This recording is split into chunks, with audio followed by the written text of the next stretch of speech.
हठला लीजिए सुन चल छोड़ी बढ़िया ही गे कीन दबो हठला लीजिए चल गे जाने छियो तोहर तिरिया चली तर बुझलही जाने छियो तोहर तिरिया चली तर अपना आप के बने छी पवित्र हे जाय छी छौरी पढ़ले सहरसा छौरा के साथ में करे छी तमाशा सब जाने छियो मीठ लगे छौ दूध तोहर चाट लेबो छाली गे मीठ लगे छौ दूध तोहर चाट लेबो छाली गे सुन चल छोड़ी बढ़िया ही गे कीन दबो हठला लीजिए चल गे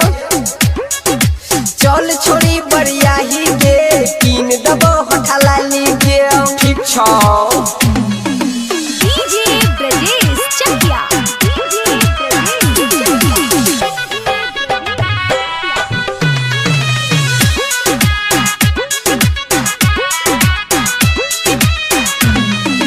मारबो चित छोड़ी मारबो पट गे हे गे शॉट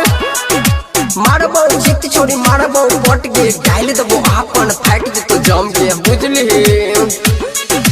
टंगड़ी उठा के मारबो सटा सट गे डाल दबो आपन दुनु आलू चप गे हे गो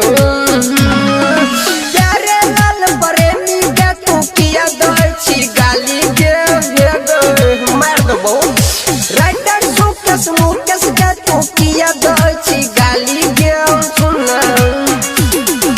चल छोड़ी बढ़िया ही गे कीन दबो हठला लीजिए ठीक छौ चल छोड़ी बढ़िया ही गे कीन दबो हठला लीजिए ठीक छौ